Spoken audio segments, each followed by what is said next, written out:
ရွှေကျိန်စာတင့်တောင်ကဘာကူမြမပြည်အထက်ပိုင်းတန်လွင်မြကမ်းဘေးကတောင်တန်းကြီးတွေထဲမှာတောင်ကဘာကူလို့ခေါ်တဲ့ကူကြီးတစ်ခုရှိတယ်။အဲ့ဒီကူဟာဒုတိယကမ္ဘာစစ်အတွင်းဂျပန်တပ်တွေစုခွာတော့ကတင်းကျုံယူလာတဲ့ရွှေတုံးတွေနဲ့ရတနာတွေကိုဝတ်ထားခဲ့တဲ့နေရာလို့နာမည်ကြီးလေရဲ့ဒေသခံတွေကြားမှာတော့အဲ့ဒီကူတွေကိုဝင်တဲ့သူဘယ်သူမှပြန်မထွက်လာဘူးဆိုတဲ့ကောလာဟလတွေကြောင့်ဘယ်သူမှမသွားရဲကြဘူး။ဒါပေမဲ့ကိုအောင်နဲ့သူ့တငယ်ချင်း၃ယောက်ကတော့အဲ့ဒီစကားတွေကိုဂယုမဆိုင်ပဲရွှေရှာဖို့ကူတွေကိုခြေဆန့်ခဲ့ကြတယ်။ကူတွေကခြေတံများကူဝရောက်တာနဲ့အထဲကထွက်လာတဲ့အေးစိမ့်စိမ့်လေးကြောင့်သူတို့အားလုံးကြောချမ်းသွားကြတယ်လက်နှိပ်တမီတွေထိုးကြည့်လိုက်တော့ဂူနံရံတွေမှာပျက်စီးနေတဲ့တန်ချီတက်တနက်ဟောင်းတွေနဲ့စစ်အုပ်ထုပ်တွေကိုတွေ့ရတယ်။ဟစ်ကောင်တွေဟိုးထဲမှာတန်တစ်တာအကြီးကြီးတွေကိုအောင်ကအော်လိုက်တော့အားလုံးတမီတွေထိုးကြည့်လိုက်ကြတယ်ဂူရဲ့အနက်ဆုံးပိုင်းမှာဂျပန်စစ်တပ်သုံးတစ်တာကြီးတွေစီစီရီရှိနေတာကိုတွေ့လိုက်ရတယ်သူတို့ဝမ်းသာအားရနဲ့တစ်တာတွေကိုတွားဖွင့်ဖို့လုပ်တော့မှာပဲချက်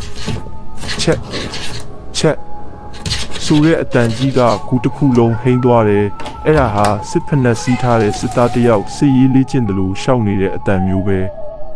မကျွတ်လွတ်သေးသောစောင့်ရှောက်သူတို့ဓမီတွေနဲ့ဝိုင်းထိုးကြည့်လိုက်တော့တက်တာတွေရဲ့နောက်ွယ်မှာအရေးမေးကြီးတစ်ခုကိုမြင်လိုက်ရတယ်အဲ့ဒီအရေးဟာတဖြည်းဖြည်းနဲ့လူတန်းတန်းပြောင်းလာတဲ့ဝတ်ထားတာကစုပ်ပြတ်နေတဲ့ဂျပန်စစ်ယူနီဖောင်းခါမှာတော့ဂျပန်ဓာတ်ရှည်ကြီးတစ်လက်ကိုချိတ်ထားတယ်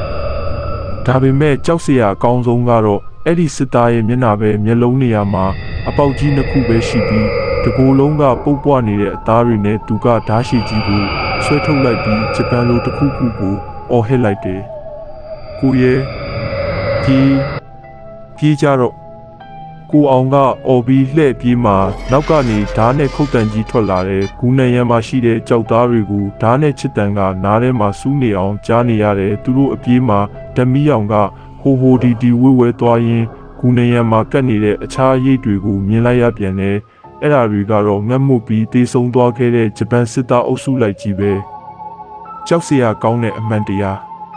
သူတို့ကူပြင်ကိုအလူရက်ပြေးထွက်လာကြတယ်ဂူဝရောက်မှနောက်ကိုပြန်ကြည့်လိုက်တော့ဂူဝမှာရက်နေတဲ့ဂျပန်စစ်သားကြီးကိုတွေ့လိုက်ရတယ်အဲ့ဒီစစ်သားကသူတို့ကိုကြည့်ပြီးသူ့ရင်ဘတ်ကိုလက်နဲ့ထိုးပြတယ်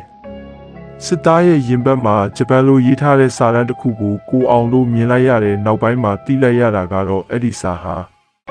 ဒီရွှေတွေကိုဘယ်သူမှမယူရတာဟာငါတို့ရဲ့အုပ်ကူပဲဆိုတဲ့စာသားပါပဲ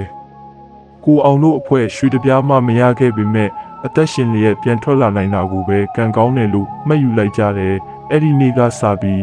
တောင်ကဘာကူထဲကိုဘယ်သူမှထပ်ပြီးခြေမနှင်းရကြတော့ပါဘူးညဘက်ဆိုရင်တော့ကူထဲကနေဂျပန်စစ်တချင်းတန်တွေနဲ့ဖက်နှက်တန်တွေကိုကြားနေရဆဲပဲလို့ဒေသခံတွေကပြောကြလေရဲ့